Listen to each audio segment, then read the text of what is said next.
Hello friends, welcome back to అమ్మో talents YouTube channel. మనం ఈరోజు యాక్సిస్ బ్యాంక్లో వేసే కన్సాలిడేటెడ్ ఛార్జెస్ గురించి తెలుసుకోబోతున్నాం. అసలు కన్సాలిడేటెడ్ ఛార్జెస్ అంటే ఏంటి, వేటిని ఈ కన్సాలిడేటెడ్ ఛార్జెస్ కింద కన్సిడర్ చేస్తారు, ఈ కన్సాలిడేటెడ్ ఛార్జెస్ని అవాయిడ్ చేయాలంటే ఏం చేయాలి అనే ఫుల్ ఇన్ఫర్మేషన్ని ఈ వీడియోలో తెలుసుకోబోతున్నాం. ఇక లేట్ చేయకుండా వీడియోలోకి వెళ్దాము. కన్సాలిడేటెడ్ ఛార్జెస్ అంటే ఏంటి అంటే, బ్యాంక్స్ ప్రొవైడ్ చేసే డిఫరెంట్ టైప్ ఆఫ్ సర్వీసెస్ కానీ వేసే ఛార్జెస్ అన్నింటినీ కలిపి మీకు కన్సాలిడేటెడ్ ఛార్జెస్ అంటారనమాట.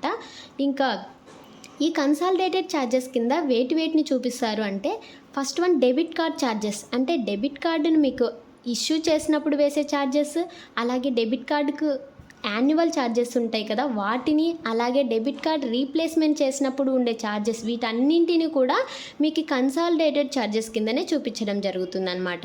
ఇంకా నెక్స్ట్ వన్ కనుక చూసుకుంటే, non maintenance of minimum balance. మీరు మీ అకౌంట్కు మెయింటైన్ చేయవలసిన మినిమం బ్యాలెన్స్ ఎంతైతే ఉంటుందో వాటిని మెయింటైన్ చేయనప్పుడు యాక్సిస్ బ్యాంక్ వాళ్ళు మీకు ఛార్జెస్ వేయడం జరుగుతుందన్నమాట. ఆ ఛార్జెస్ని కూడా మీకు కన్సాలిడేటెడ్ ఛార్జెస్ అని చూపించడం జరుగుతుంది. నెక్స్ట్ వన్ చూసుకుంటే, మీకు ఫ్రీ ట్రాన్సాక్షన్ లిమిట్స్ అని ఉంటాయి కదా మీ అకౌంట్కు. ఆ ఫ్రీ ట్రాన్సాక్షన్ లిమిట్ క్రాస్ అయినప్పుడు వేసే ఛార్జెస్ను కూడా మీకు ఈ కన్సాలిడేటెడ్ ఛార్జెస్ కిందనే చూపిస్తారనమాట. ఫర్ ఎగ్జాంపుల్గా ఏటీఎం విత్డ్రావల్స్ 15,000 ఉంది అని అనుకుంటే, మీరు 15,000 తర్వాత కూడా మీరు ఏటీఎం విత్డ్రావల్ చేశారు అని అనుకుంటే, ఫర్ ఎగ్జాంపుల్గా అనుకుంటే అప్పుడు మీకు వాళ్ళు ఛార్జెస్ వేయడం జరుగుతుంది. అలాగే చెక్ బుక్స్ మీకు పర్ మంత్కు ఒక చెక్ బుక్ మాత్రమే ఫ్రీ అనుకుంటే, మీరు సెకండ్ వన్ కూడా తీసుకున్నారు అప్పుడు వాటికి ఛార్జెస్ వేయడం జరుగుతుంది.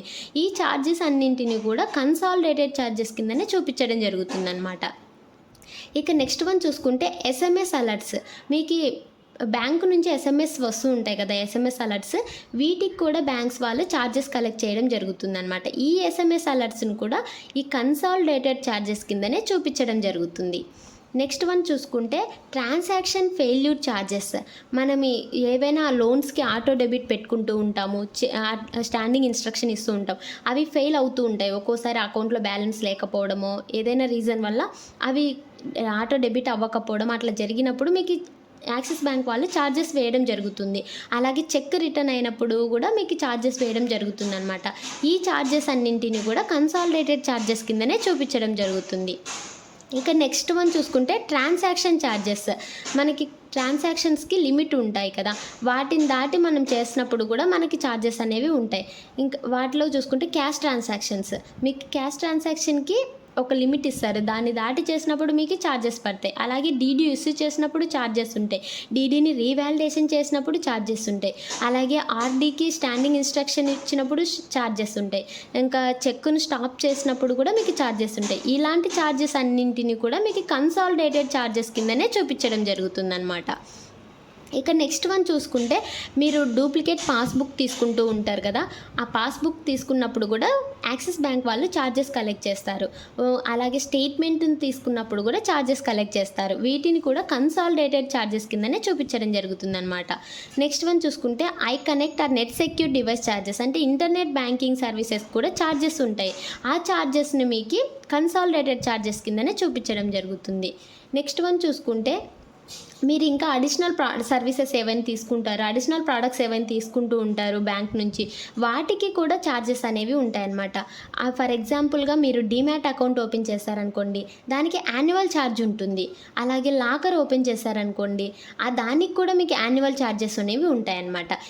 ఈ ఛార్జెస్ను కూడా మీకు, ఈ యాన్యువల్ ఛార్జెస్ను కూడా మీకు కన్సాలిడేటెడ్ ఛార్జెస్ కిందనే చూపించడం జరుగుతుంది. ఇక ఈ కన్సాలిడేటెడ్ ఛార్జెస్ కనుక మనం చూసుకుంటే, కన్సాలిడేటెడ్ ఛార్జెస్ని మీరు అవాయిడ్ చేయాలి, లేదా మీకు పర్టికులర్గా ఏ ఛార్జెస్ అనేవి మీకు పడ్డాయి అనేది తెలుసుకోవాలంటే, మీరు మీ నియరెస్ట్ బ్రాంచ్కి వెళ్ళి అక్కడ స్టాఫ్ను కనుక మీరు అడిగితే మీ అకౌంట్కు పర్టికులర్గా దేని వలన కన్సాలిడేటెడ్ ఛార్జెస్ పడ్డాయనే ఇన్ఫర్మేషన్ అయితే వాళ్ళు ఇవ్వడం జరుగుతుంది. ఇప్పుడు మనం ఈ కన్సాలిడేటెడ్ ఛార్జెస్ని ఎలా అవాయిడ్ చేయాలి అనేది కనుక మనం చూసుకుంటే, first one understand the fee structure. మీ అకౌంట్కు ఉండే ఫీ స్ట్రక్చర్ను మీరు ఫస్ట్ అర్థం చేసుకోవాల్సి ఉంటుంది. అంటే మీ అకౌంట్కి ఎలాంటి సర్వీసెస్ ఉన్నాయి, ఎంత ట్రాన్సాక్షన్స్ లిమిట్ ఉన్నాయి, ఇవన్నీ మీరు తెలుసుకున్నారు అంటే కనుక ఆ సర్వీసెస్ ఏవి మీకు అవసరమో అవే పెట్టుకోవచ్చు. అలాగే ట్రాన్సాక్షన్ లిమిట్ ఎంత ఉంటుందో అంతవరకే చేసుకోవచ్చు. దీనివల్ల కూడా మీరు కన్సాలిడేటెడ్ ఛార్జెస్ అనేది అవాయిడ్ చేయడానికి వీలుంటుంది. ఇక నెక్స్ట్ వన్ చూసుకుంటే మినిమం బ్యాలెన్స్ అనేది కంపల్సరిగా మెయింటైన్ చేయాల్సి ఉంటుందన్నమాట. ఈ మినిమం బ్యాలెన్స్ మెయింటైన్ చేయకపోతే ఛార్జెస్ అనేవి అప్లికబుల్ అవుతాయి. మీరు మినిమం బ్యాలెన్స్ మెయింటైన్ చేస్తే ఈ కన్సాలిడేటెడ్ ఛార్జెస్ నుంచి అవాయిడ్ చేసుకోవచ్చు ఈ ఛార్జెస్ అనేవి. నెక్స్ట్ వన్ చూసుకుంటే opt for the right account. అంటే మీకు ఏ అకౌంట్ కావాలో, అంటే ఫర్ ఎగ్జాంపుల్గా మీకు ట్రాన్సాక్షన్ అనేవి ఎక్కువ జరుగుతాయి మీకు పర్ మంత్. అలాంటప్పుడు మీకు ట్రాన్సాక్షన్స్ లిమిట్ ఎక్కువగా ఉండే అకౌంట్ని తీసుకోవాలి. అలాగే మీకు ట్రాన్సాక్షన్స్ తక్కువగా ఉంటాయి, అలాంటప్పుడు నార్మల్ అకౌంట్ని తీసుకోవచ్చు. ఎందుకంటే యాక్సిస్ బ్యాంక్లో డిఫరెంట్ టైప్ ఆఫ్ అకౌంట్స్కి different type of transaction limit అనేది ఉంటుందన్నమాట. మీకు ఏ అకౌంట్ అయితే సరిపోతుంది అని మీరు అనుకుంటారో అలాంటి అకౌంట్ని తీసుకోవడం వల్ల మీకు ఈ ఛార్జెస్ అనేవి మీరు అవాయిడ్ చేసుకోవచ్చు. మీరు అకౌంట్ ఓపెన్ చేసేటప్పుడే అక్కడ ఎంప్లాయీస్ని మీకు అకౌంట్లో ఎలా ట్రాన్సాక్షన్స్ ఉంటాయి, ఎక్కువ ఉంటాయా లేదా తక్కువ ఉంటాయా అని చెప్తే వాళ్ళు మీకు తగ్గ అకౌంట్ అనేది వాళ్ళు చెప్పడం జరుగుతుంది. దీనివల్ల కూడా మీరు కన్సాలిడేటెడ్ ఛార్జెస్ అనేది తగ్గించుకోవచ్చు. ఇంకా నెక్స్ట్ వన్ చూసుకుంటే మానిటర్ యువర్ అకౌంట్. రెగ్యులర్గా మీ అకౌంట్ను మానిటర్ చేసుకుంటూ ఉండాలి. అంటే మీకు ఎలాంటి ఛార్జెస్ ఈ మంత్ పడ్డాయని మీరు తెలుసుకోగలిగినప్పుడు, ఇప్పుడు ఫర్ ఎగ్జాంపుల్గా మీరు క్యాష్ ట్రాన్సాక్షన్ ఎక్కువ చేయడం వల్ల మీకు కన్సాలిడేటెడ్ ఛార్జెస్ పడ్డాయని అనుకోండి. అప్పుడు మీకు ఈ మంత్ తెలిసి ఉంటుంది అనుకోండి. అప్పుడు నెక్స్ట్ మంత్ మీరు వాటిని అవాయిడ్ చేసుకోవచ్చు.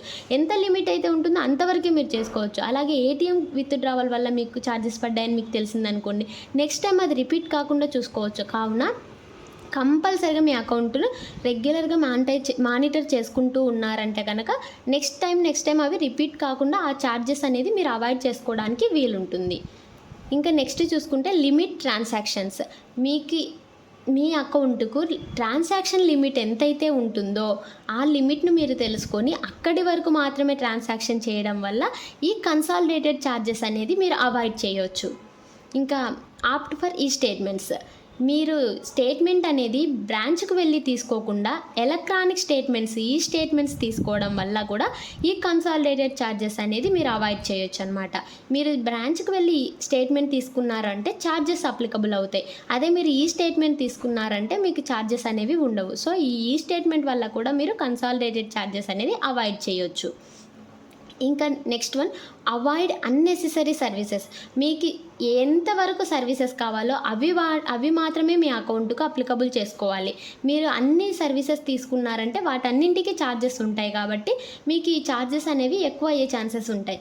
అదే ఫర్ ఎగ్జాంపుల్గా మీకు 2 ఏటీఎం కార్డ్స్ ఉన్నాయి, మీకు 1 సరిపోతుందంటే 1 పెట్టుకోవాలి. ఇంకా నెక్స్ట్ వన్ మీకు 2-3 క్రెడిట్ కార్డ్స్ ఉన్నాయి, మీకు 1 or 2 సరిపోతాయంటే అన్నీ పెట్టుకోవాలి, మిగతావి క్యాన్సిల్ చేసుకోవాలి. అలాగే మీకు ఏ సర్వీసెస్ అయినా సరే ఇవి మాత్రమే సరిపోతాయన్న కాడికి మాత్రమే మీరు పెట్టుకోవాల్సి ఉంటుంది. అన్నెసెసరీ సర్వీసెస్ అన్నిటిని కూడా మీరు యూజ్ చేయడం వల్ల ఈ ఛార్జెస్ అనేవి ఎక్కువ అయ్యే ఛాన్సెస్ ఉంటాయన్నమాట. సో వాటిని మీరు చూసుకొని ఏవైతే అవసరమో అవే పెట్టుకోవడం వల్ల కూడా ఈ కన్సాలిడేటెడ్ ఛార్జెస్ అనేది అవాయిడ్ చేయొచ్చు. చూసారు కదండి, ఇదంటి ఇవాళ ఇన్ఫర్మేషన్. ఈ వీడియో మీకు నచ్చిందని అనుకుంటున్నాను. ఈ వీడియో కనుక మీకు నచ్చినట్లయితే లైక్ చేయండి, షేర్ చేయండి, సబ్స్క్రైబ్ చేసుకోవడం మాత్రం మర్చిపోకండి. Thank you for watching Ammu talents YouTube channel.